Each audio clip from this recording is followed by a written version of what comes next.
Show me your glory. 오늘 하나님께서 우리에게 주시는 말씀은 마가복음 9장 14절에서 29절까지입니다. 함께 봉독하시겠습니다.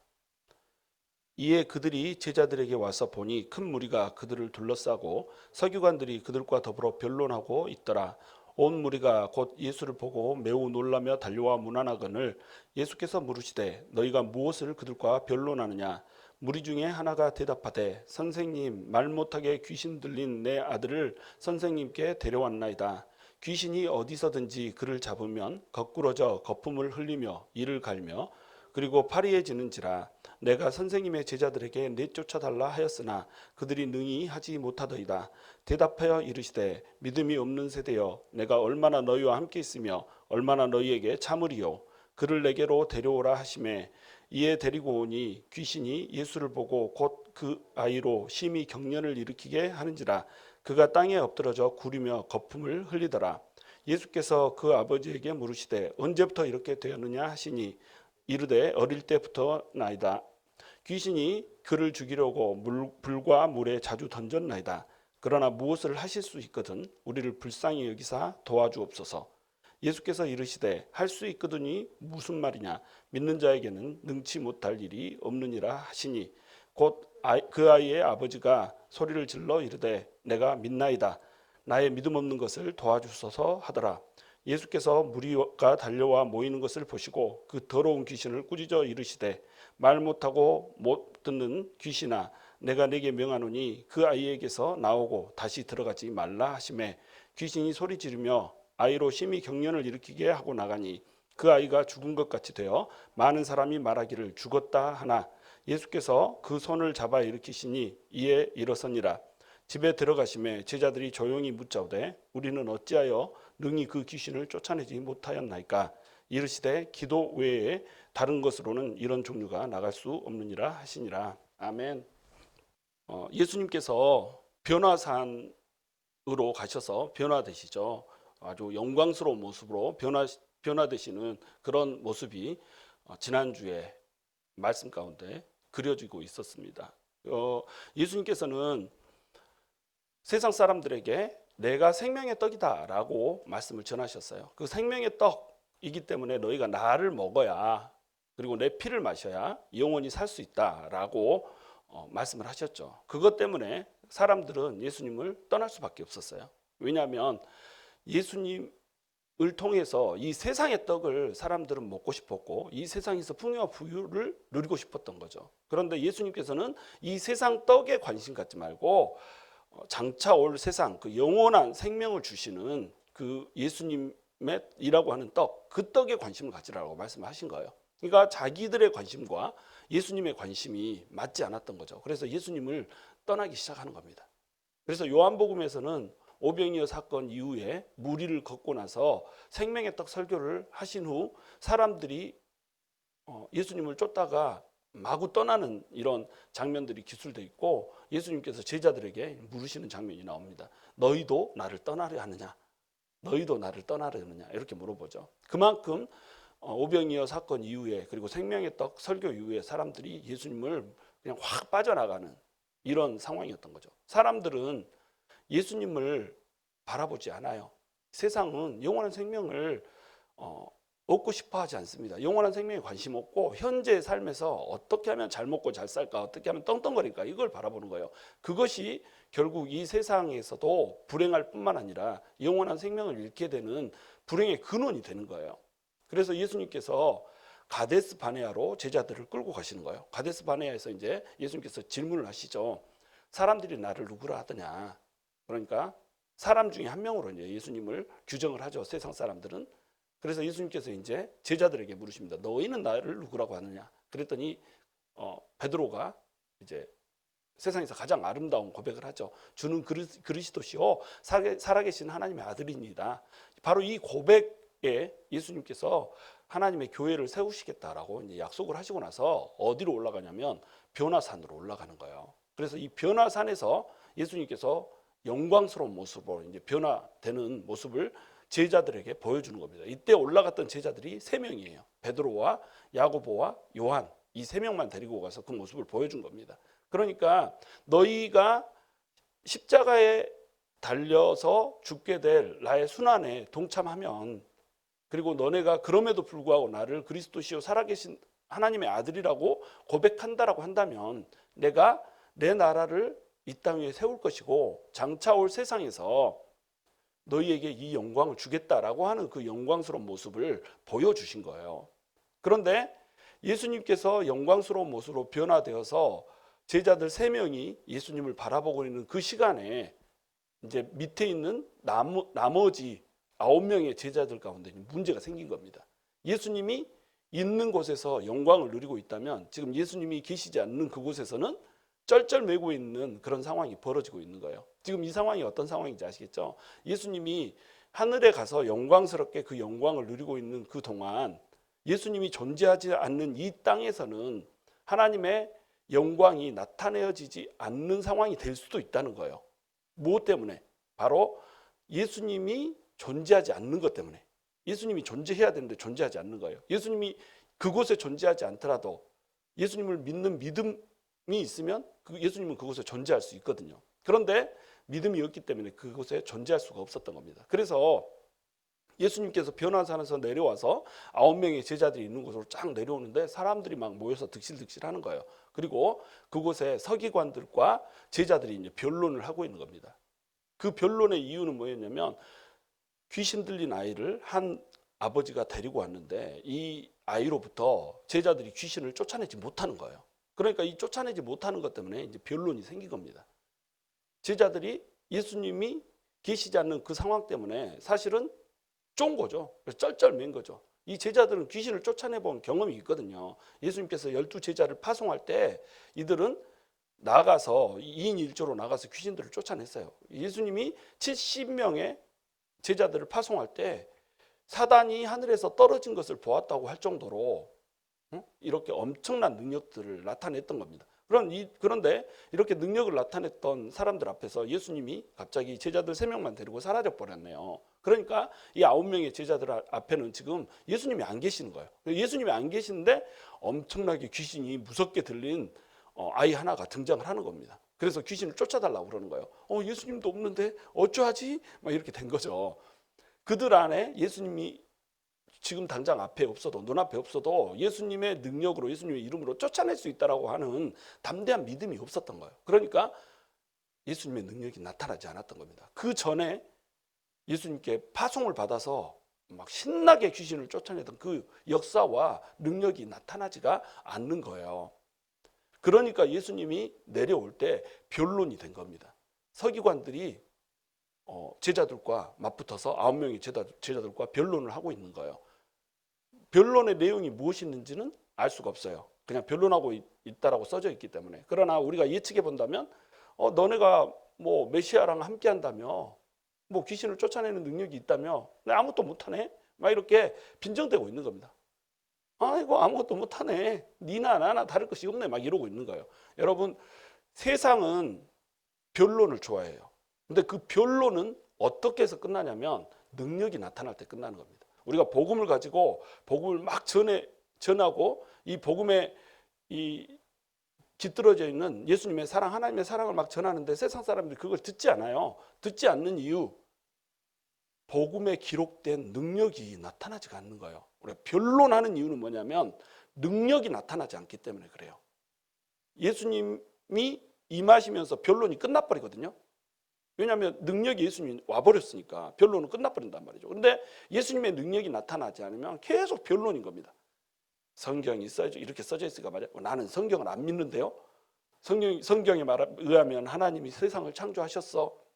과학에서는 그렇게 안 배웠는데요. 계속 변론이 되는 거예요. 변론이 되는 이유는 우리 안에 하나님의 말씀의 능력으로 나타나지 않고 예수 그리스도의 능력이 귀신을 쫓아내고 병든 자를 일으켜 세우시는 그 능력으로 나타나지 않기 때문에 자꾸 변론한단 말이에요. 근데 예수 그리스도로 이름으로 명할 때 귀신이 쫓아내지는 이 장면을 보면 그 변론이 의미가 있을까요, 없을까요? 의미가 없어져 버려요. 저도 맨 처음에 예수를 막 믿기 시작할 때 어떤 집회에 갔는데 그 집회에서 귀신이 쫓겨져 나가는 것을 제 눈으로 목격해 버렸어요. 그 전에 저는 예수님을 믿지 않는 사람이었고 예수님이 이 가짜라고 하는 것, 성경이 진짜가 아니라고 하는 사실을 얘기하기 위해서 일부러 성경을 공부했던 이런 사람이거든요. 근데 내 눈앞에서 귀신이 쫓겨나가는 이 모습을 보면서 지금 이 귀신을 쫓겨내고 있는 이 존재는 누구냐는 거죠. 그러므로 예수님은 계실 수밖에 없다라고 하는 것을 확신하게 되는 계기가 됐단 말이죠. 능력이 나타나면 할 말을 잃어버리더라는 겁니다. 능력이 없는 이유, 우리가 변론을 해야 되는 이유, 이것은 능력이 없기 때문이라는 거예요. 그러면 능력이 왜 안 나타나는 걸까요? 그것을 성경은 믿음이 없기 때문에 능력이 안 나타난다라고 얘기하고 있는 거예요. 변론을 해야 되는 이유, 믿게 하지 못하는 이유는 능력이 없기 때문이에요. 능력은 왜 안 나타난다고요? 믿음이 없기 때문에 안 나타난다는 겁니다. 예수님께서 제자들에게 묻습니다. 무엇 때문에 너희가 서기관들과 변론하고 있느냐? 무엇으로 인해서 서기관과 제자들이 변론하고 있는지를 물으세요. 근데 그 중에 서기관들은 아무 말 못하죠. 왜냐하면 예수님이 오셨거든요. 예수님이 오시는데 예수님이 지금 어디서 내려오시죠? 변화산에서 내려와요. 예수님이 오는 그 장면을 보고 15절에 보면 무리들이 매우 놀라하며 예수님한테 달려들었더라고 얘기해요. 왜 무리들은 예수님을 보고 달려가면서 놀랐을까요? 예수님이 변화산에서 변화됐던 그 영광이 아직 사그러들지 않고 있었던 겁니다. 그 영광의 광채의 잔존이 아직 남아 있었던 거예요. 그러니까 예수님 보니까 어떻게 했어요? 와우! 하나님의 영광이 저분한테 임했네. 저분이 하나님의 아들이네. 저분이 메시아네. 이런 것을 그냥 딱 보고 알 수가 있었던 거예요. 그러니까 사람들이 놀라하며 예수님한테 달려갔던 거예요. 예수님이 이제 가까워오면서 그 영광의 광채의 잔존이 서서히 사그라졌겠죠. 그러면서 이제 예수님이 물어보는 겁니다. 무엇으로 변론하느냐? 서기관들은 아무 소리를 하지 못해요. 근데 귀신 들린 아이의 아버지가 이제 얘기를 하는 겁니다. 내 아들이 심하게 귀신이 들렸다라고 얘기를 해요. 마태복음에서는 마태복음 17절에 이제 병의 구절이 있는데 간질병에 걸렸다라고 얘기를 해요. 간질병에 걸려서 입에 거품을 물고 쓰러지더라는 거예요. 이 사람이 보기에는, 그리고 다른 모든 사람들이 보기에는 그냥 이 아이는 질병이에요. 간질병이라는 병이에요. 근데 실제로는 뭐가 들려있어요? 귀신이 들려있다는 겁니다. 귀신이 어떤 귀신이냐면 듣지 못하고 말하지 못하게 하는 귀신이에요. 이 아이는 시도 때도 없이 간질병 환자처럼 쓰러질 뿐만 아니라 말도 못하고 또 듣지도 못하는 이런 사람이었어요.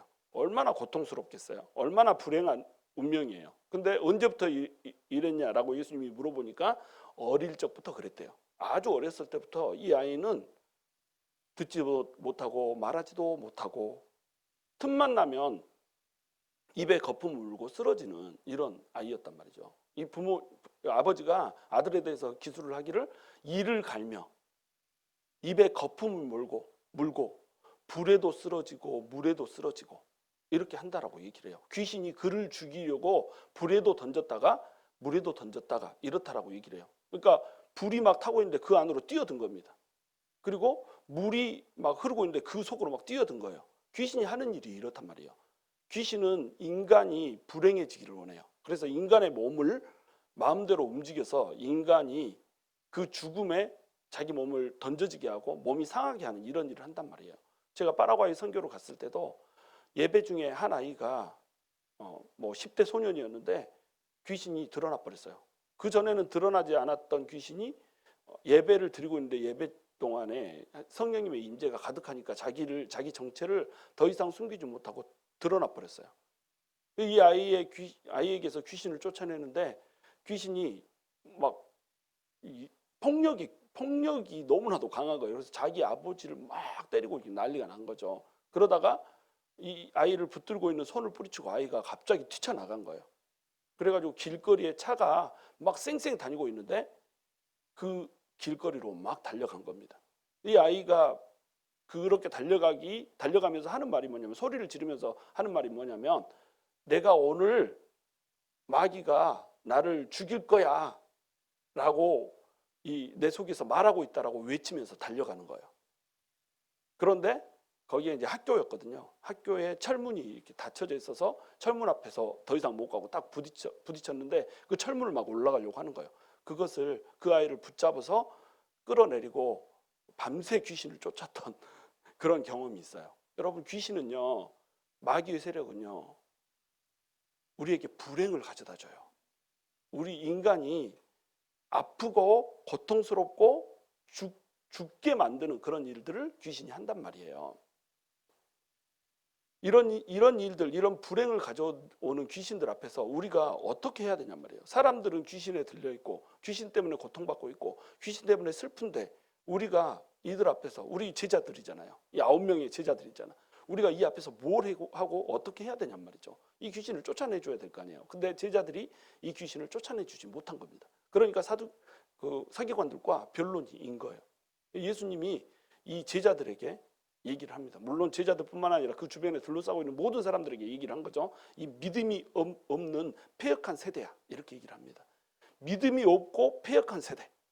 이것이 예수님이 귀신을 쫓아내는 능력이 없는 제자들에게 하는 선포였어요. 이것이 귀신 들렸어도 아무것도 손대지 못하고 아무 일도 하지 못하는 세상에 대한 예수님의 평가였어요. 믿음이 없는 패역한 세대. 이렇게 예수님께서 그동안 3년의 공생애를 통해서 귀신을 쫓아내주는 모습을 수도 없이 보여줬잖아요. 예수님의 이름에 권능이 있고 예수님의 이름으로 내쫓기만 하면 나간다라고 하는 것을, 귀신이 붙어있을 수 없다라고 하는 것을 예수님께서 보여주셔왔단 말이죠. 그런데 그걸 보여주셨음에도 불구하고 변화산에 잠깐 올라가 있는 그 새를 못 견디고 믿음을 잃어버렸네. 쫓아내지를 못하네. 그러니까 예수님께서 믿음이 없는 패역한 세대야, 내가 어느 때까지 너네랑 함께 하겠냐, 이렇게 얘기하는 겁니다. 나 이제 곧 올라간다는 거예요. 곧 십자가에서 고난을 받고 천상으로 올라가는데, 천상으로 올라가면 내가 변화산에 올라가서 변화되듯이 나는 영광 가운데 거하겠지만 너네는 나 없는 상태로 있어야 된다는 거죠. 지금 이걸 그림 언어로 그대로 보여주고 있는 겁니다. 예수님의 천상 사역을 그대로 보여주고 있는 거예요. 내가 변화산처럼 하늘 위로 올라가고 나면 나는 영광스럽게 변화돼서 이렇게 있겠지만, 땅에 남겨져 있는 이 9명의 제자들처럼 예수님 없이 있어야 되는 너네는 어떻게 될 것이냐 라고 하는 것을 물어보는 거예요. 자, 나 없다고 귀신한테 묶인 채로 이렇게 살아갈래? 나 없다고 귀신 하나 못 쫓아내고 이렇게 살아갈래? 라고 하는 질문을 하고 있는 겁니다. 내가 어느 때까지 너희랑 함께 하겠느냐, 나 가고 나면 너네 어떻게 할래 도대체, 이거 물어보고 있는 거예요. 내가 가고 나더라도 내 이름 안에 있는 그 능력을 믿음으로써 귀신을 쫓아내야지, 이것을 예수님께서 요구를 하고 있는 거예요. 그러면서 예수님께서 이제 그 귀신을 명합니다. 내가 명하노니 이 더러운 귀신아, 말 못하고 벙어리 된 이 더러운 귀신아, 듣지 못하게 하는 이 더러운 귀신아, 떠나가라, 나가라, 그리고 절대 다시 들어오지 말아라 라고 얘기를 하는 겁니다. 그러니까 그 귀신이 떠나가죠. 예수님이 그 명령을 하기 전에 귀신이 이 아이를 경련을 일으키게 해요. 거품을 물고 쓰러져서 경련을 일으키게 하고 막 발악을 하는 거죠. 예수님 앞에, 예수님의 임재 앞에 서니까 귀신이 발악을 해요. 여러분, 이런 모습을 저는 집회 동안에 참 많이 목격을 했어요. 숨겨져 있고 또 드러나지 않던 귀신이 하나님의 임재가 딱 임하는 순간에, 예수님의 임재, 성령님의 임재가 딱 느껴지는 순간에 막 경련을 일으키고 몸이 꼬이고 입에 거품 물고 소리를 지르고 이런 장면들을 너무나도 많이 목격을 했어요. 이때 예수 그리스도 이름으로 명령하면 떠나가더라는 겁니다. 나가더라는 거예요. 예수 이름에는 능력이 있어요. 근데 그 예수님의 이름을 우리가 믿지를 못하는 겁니다. 그러니까 임재도 없고, 그러다 보니까 귀신이 정체를 드러내지도 않고 그냥 숨겨져서 그냥 쫓겨날 수가 없는 이런 상황. 뭐가 있는지 보여야 쫓아내죠. 귀신 들린 상태로 불행하게 사는데 귀신은 드러나지 않는 이런 상태로 얼마나 많이 지난지 몰라요. 이 아이에게 예수님이 명령을 하는 겁니다. 떠나가고 다시 들어오지 말아라. 다시 들어오지 말아라, 이 얘기 뭐예요? 귀신이 나갔어도 얼마든지 언제든지 다시 들어올 수 있다는 거예요. 심지어는 더 악한 귀신들을 데리고 들어올 수도 있다는 겁니다. 그러니까 들어오지 말게 명령을 한 거예요.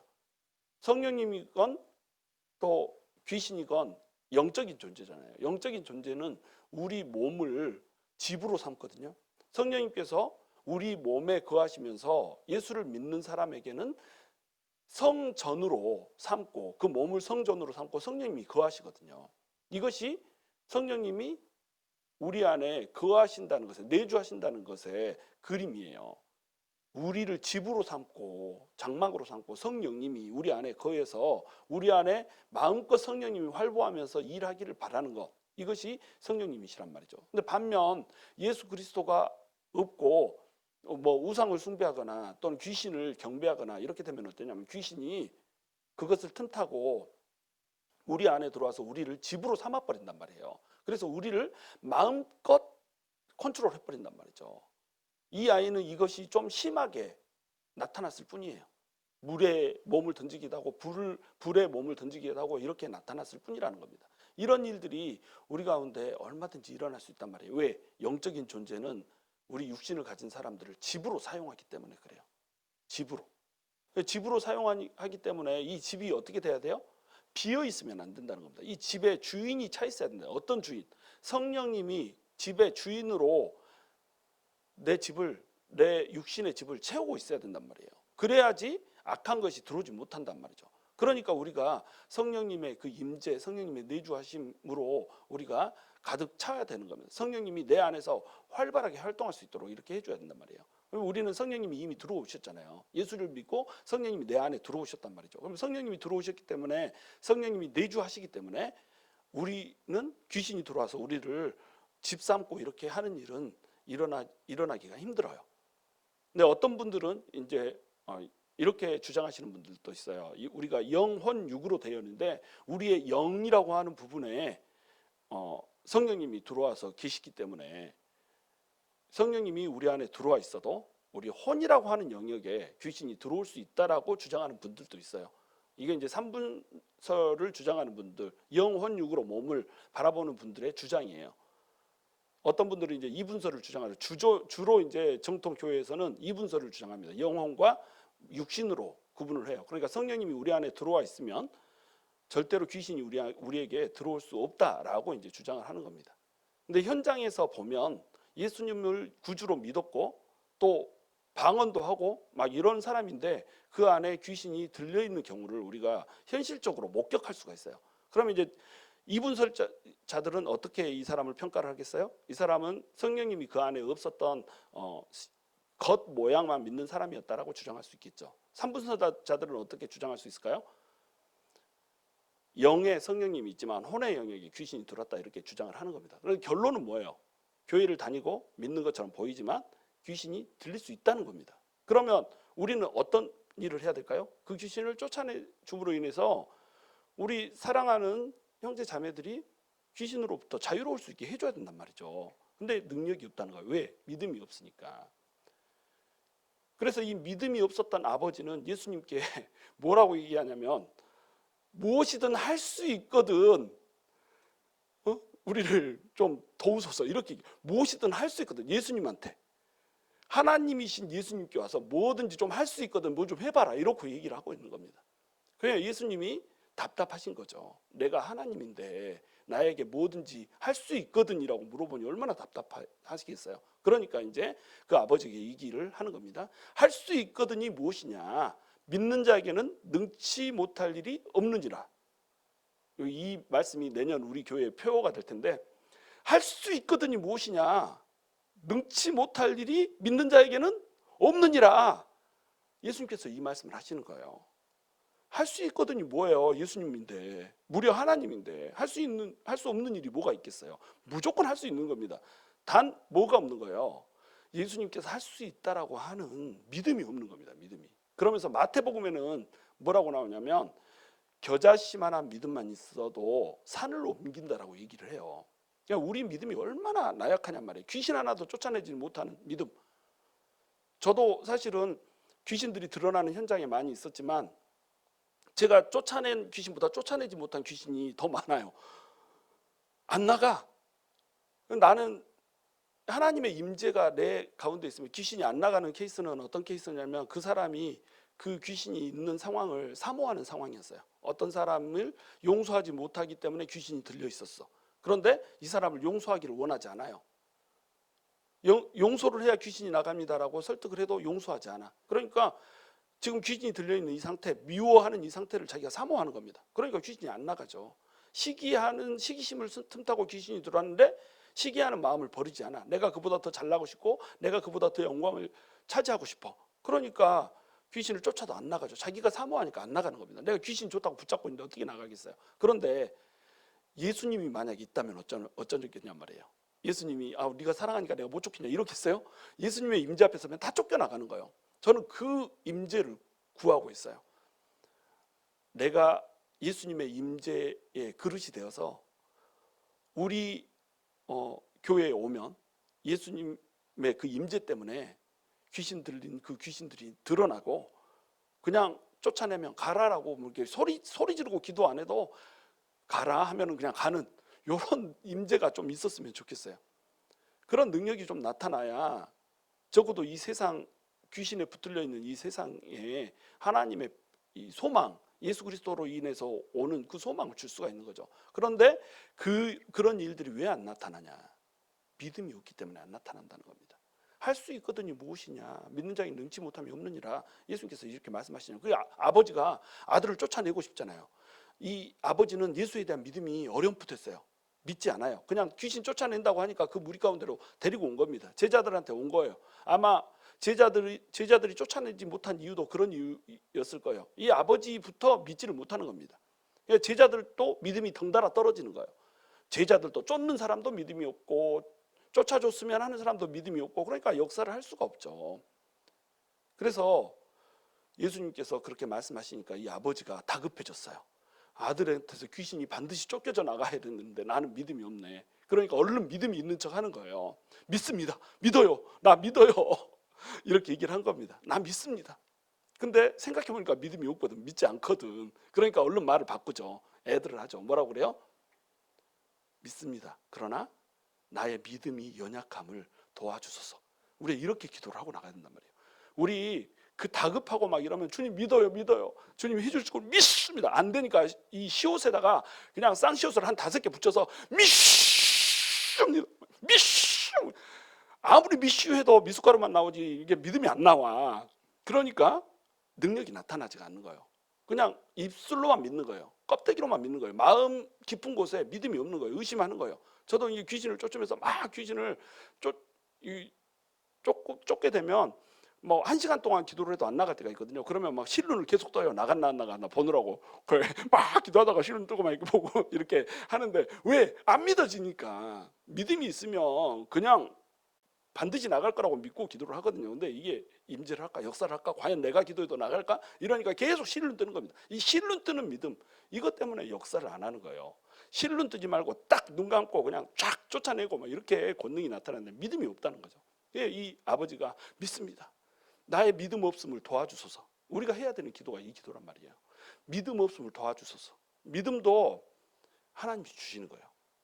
이 성령님의 신령한 9가지 은사 중에 하나가 믿음이잖아요. 능력 행함과 신유와 또 믿음의 은사. 믿음의 은사가 9가지 은사 중에 하나로 들어있단 말이죠. 믿음도 하나님께서 주신 거예요. 그러니까 믿음이 연약하면 내 안에 믿음이 없으면 믿음 주세요. 귀신을 쫓아낼 수 있는 믿음 주세요. 예수님이 역사하신다는 믿음 주세요. 예수님이 무엇이든 할 수 있다라고 하는 의심 없는 0.0001%의 의심도 없는 그 믿음 주세요. 이러고 나가는 겁니다. 나의 믿음이 연약함을 도우소서 이러고 나가는 거예요. 그래야 귀신 들린 것 같은 우리 삶이 평화를 얻죠. 그래야 악귀에 들린 것 같아서 물에도 던져지고 불에도 던져지는 우리의 불행한 이 상황을 역전시킬 수 있는 거죠. 믿음이 없는데 왜 어떻게 역전을 시킵니까? 이제 제자들이 이 일이 끝나고 나서 묻습니다. 예수님께 우리는 왜 못하였습니까? 그러니까 예수님께서 뭐라고 대답하세요? 마태복음에서는 믿음이 없는 영고라고 대답을 하셨고 또 마태복음 17장 21절에 보면 괄호에 이렇게 없음 이렇게 돼 있어요. 근데 거기에 이제 뭐 2번 이렇게 써져 가지고 거기에 밑에 이제 주석에 보면 관주에 보면 뭐라고 나오냐면 각주에 보면 어떤 사본에는 기도와 금식 외에는 이런 유가 나타날 수 없느니라라고 얘기해요. 마가복음에서는 이제 기도 외에는 이런 유가 나타날 수 없다. 이런 종류가 나타날 수 없다. 이렇게 얘기해요. 자, 그러면 우리가 할 수밖에 없는 이유, 믿게 하지 못하는 이유는 뭐 때문에 그래요? 능력이 없기 때문에 그래요. 그러면 이 능력은 왜 안 나타나요? 믿음이 없으니까 안 나타나요. 이 믿음은 왜 없어요? 기도와 금식이 없기 때문에 안 나타난다는 겁니다. 마가복음에 의하면 기도가 없기 때문에 안 나타난다는 거예요. 기도라고 하는 것이 왜 중요하냐면 믿음이 일하는데 우리 안에 믿음이 없는 거야. 근데 이 믿음이 없는 상황을 어떻게 호전한다고요? 바로 기도로 호전하는 겁니다. 기도는 시간과 이 질이라고 하는 것이 다 중요해요. 양과 질이 너무나도 중요해요. 기도를 오래 깊이 하는 이것이 매우 중요해요. 왜 기도의 양이 중요하냐면 기도의 양을 체험을 통해서 믿음 없는 나의 믿음이 사그라들게 된단 말이죠. 기도의 질이 중요해요. 나의 욕심, 나의 번영 이것을 위해서 기도하는 게 아니라 정말로 하나님의 나라를 위해서 하나님의 영광을 위해서 기도하는 이 질이 중요해요. 질과 양이 다 중요하단 말이에요. 기도는. 그러니까 이 기도를 우리가 해야 된다는 겁니다. 이 기도를 제대로 하기 위해서 금식을 하는 겁니다. 금식, 배를 이렇게 굶는다고 해서 밥을 안 먹는다고 해서 능력이 나타나는 게 아니에요. 금식에 능력이 있는 게 아닙니다. 금식에 능력이 있는 것이 아니라 금식하면서 하나님을 바라보는 것에 능력이 있는 거예요. 금식이라고 하는 것은 뭐냐면 나의 육신의 정욕, 육신의 본능적인 욕구 이것을 잠재움으로 말미암아서 내 먹는 거, 내 배 채우는 것 이것에 관심을 두는 게 아니라 하나님한테 관심을 두는 거예요. 그러니까 나의 본능, 나의 욕구를 절제를 한다는 거예요. 떨쳐내고 하나님만 바라볼 때 이때 능력이 나타나는 거예요. 이게 기도거든요. 기도라고 하는 것은 뭐냐면 나의 의심, 나의 생각, 나의 계획, 나의 판단 이 모든 것들을 잘라내는 수단이란 말이에요. 기도는 칼이에요. 기도를 통해서 나의 모든 의심과 나의 모든 판단과 인간적인 사고들, 이성주의, 그 다음에 합리주의, 과학주의, 내 안에 있는 이 불신 이런 것들을 전부 다 도려내는 겁니다. 이것이 기도거든요. 왜? 마귀는 계속 우리 마음속에 의심의 불화살을 날리거든요. 계속 의심하게 해요. 난 아무것도 아니야. 내가 능력이 없어. 뭐 굉장히 믿음 좋은 사람들이나 기도의 능력이 나타나는 거지. 굉장히 능력 있는 사람들이나 귀신을 쫓아낼 수 있는 거지. 나는 귀신을 쫓아낼 수 있는 능력이 없고 병을 고칠 수 있는 능력도 없어. 계속해서 의심의 화살을 날리는 겁니다. 그럼 거기에 맞고 이제 막 나는 막 이렇게 되는 거예요. 이 마귀가 있다는 겁니다. 여러분 하늘에 세 가지 하늘이 있다라고 하는 것을 바울은 얘기를 하고 있어요. 내가 3층 천에 올라갔었다라고 얘기를 해요.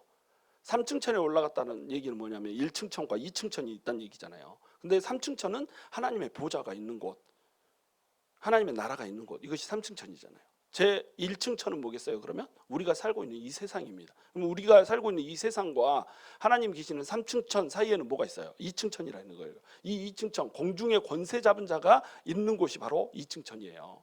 제 2의 하늘은 공중의 권세를 잡은, 그래서 각 나라와 각 조직과 각 사람들, 각 개인들을 우는 사자처럼 집어삼키려고 하는 마귀의 세력들이 확 진을 치고 있는 것이 바로 2층 천이란 말이에요. 그러면 이 땅에서 하나님께 원하는 것을 간구를 하고 또 이렇게 소망을 걸 때에 이것을 방해하는 세력이 있단 말이에요. 1층 천에서 원하는 것을 2층 천에서 방해를 한다는 겁니다.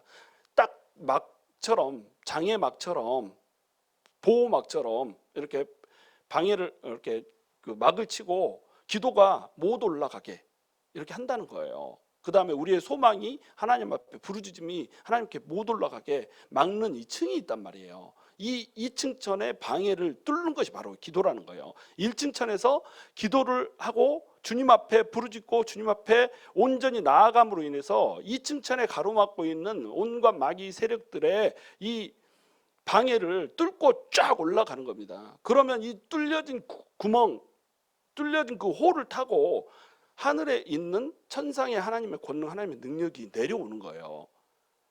바로 이것을 예수님께서 그림 언어로 보여주는 겁니다. 내가 변화산에 올라가 있는 그 사이에 땅에서는, 밑에서는 지금 예수님이 존재하지 않고 있기 때문에 이런 일들이 이루어지고 있단 말이에요. 그런데 믿음이 있으면 이 산과 변화산과 이 땅의 아랫동네와 윗동네의 경계가 무너진단 말이에요. 그럼 이 믿음은 어떻게 생기냔 말이죠. 기도로 생긴다는 겁니다. 그러니까 기도가 능력이고 기도가 일하는 거예요. 기도가 있으면 믿음이 생기고, 믿음이 생기면 능력이 생기고, 능력이 생기면 변론이 필요가 없다는 겁니다. 말이 필요 없다는 거예요. 이 구절 이후에 이 서기관들이 더 변론을 하지 못하고 찍소리 못하고 입 딱 닫고 그냥 돌아가 버려요. 기도의 능력이 임해야 된다고요. 이 기도의 능력은 하늘을 뚫는, 하늘로 1층천과 3층천을 잇는 달이란 말이죠. 그러니까 기도를 하는 거예요. 근데 이 기도가 막히고 잘 안 되네.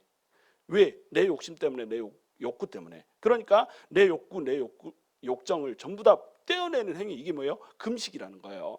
그래서 금식을 하는 이유가 그것 때문에 그렇습니다. 밥 굶고 하나님한테 단식 투쟁하는 게 아니에요. 그러면 이제 금식이 되죠. 굶는 음식을 굶는 것이 될 뿐이에요. 금식을 통해서 하나님을 채우는 겁니다. 그러면 금식하지 않더라도 우리가 기도를 하면서 우리 안에 예수님을 향한 믿음을 가질 수 있다면 어떻게 되겠어요? 능력이 나타나는 거예요. 그러니까 예수님께서 이 믿음이 없고 패역한 세대라고 혼주를 냈던 겁니다. 내가 어느 때까지 너네랑 함께 하겠냐. 내가 이제 천상으로 가는데 나는 천상에 있고 너는 지상에 있으면 어떻게 나의 능력이 너희한테 나타나겠냐. 믿음을 좀 가지라는 거죠. 천상에 도달하는 믿음을 가지라는 거죠. 뭘로? 기도로. 기도를 해서 너희가 나의 이름을 찾고 내 이름으로 귀신을 쫓으려고 시도만 한다면 내가 지상으로 내려올 거야. 이게 예수님의 천상 사역인 겁니다. 이제 예수님은 곧 지상의 사역을 끝내고 천상으로 가게 될 거예요. 예수님이 천상으로 가게 되면 제자들은 지상에 홀로 남겨질 거예요. 우리도 지상에 홀로 남겨지게 되죠. 그러나 예수님께서 말씀하십니다. 내가 너희를 고아처럼 그냥 내버려 두지 않겠다. 내가 너희를 고아처럼 그냥 내버려 두지 않겠다. 그래서 뭘 보내주겠다고 약속을 해서 성령님을 너희에게 내려 보내주겠다라고 약속을 하는 거예요. 성령님이 너희한테 임하면 내가 지상에서 있을 때보다 더 큰 일을 할 수 있어. 내가 한 일보다 더 큰 일을 할 자도 있다라고 예수님께서 말씀하시잖아요. 왜? 예수님께서 지상에 계실 동안에는 예수님도 이 존재의 장소라고 하는 공간에 제한을 받으셨거든요. 예수님이 변화산에 계시면 이 땅 밑에는 안 계시는 거예요. 있을 수가 없는 거예요. 그런데 예수님께서 천상에 가 계시는 이 동안에는 성령님이 우리한테 와서 우리 안에 내주하셔버리기 때문에 공간의 제약이 흐트러져 버리는 거예요. 시간의 제약이 없어져 버리는 거예요. 우리가 기도를 하기만 하면 뚫린다는 거예요. 우리가 기도를 하기만 하면 믿음이 생긴다는 거예요. 우리에게 믿음이 생기기만 하면 능력이 임한다는 거예요. 누구에게? 믿는 자에게. 믿는 자에게는 능치 못할 일이 없느니라. 12명의 사도들에게는 능치 못할 일이 없느니라 이렇게 얘기 안 했어요. 목사들에게는 능치 못함이 없느니라 이렇게 얘기하지 않았어요. 믿는 자에게는 능치 못함이 없느니라 이렇게 얘기한단 말이에요. 할 수 있거든이 무엇이냐. 믿는 자에게는 능치 못할 일이 없느니라. 이 말씀이 오늘 가슴팍에 우리의 가슴판에 박히기를 원해요. 이 말씀이 내년 2021년 2020년과 똑같이 아무런 변화가 일어날 것 같지 않고 그냥 방구석에 틀어박혀 있어야 될 것 같은 이 암울한 시점에 우리가 2021년 어떻게 시작할 거냔 말이죠. 믿는 자에게는 능치 못할 일이 없다라고 하는 이 말씀 갖고 시작해야죠. 우리의 간구와 우리의 소망이 믿음이 되게 해야죠. 뭘 통해서? 기도를 통해서. 저와 여러분이 정말로 기도를 통하여서 1층천과 3층천 사이에 존재하는 간극을 메워버리고 그 간극을 뚫어버리는 그런 위대한 사람들이 될 수 있기를 주님의 이름으로 축원합니다.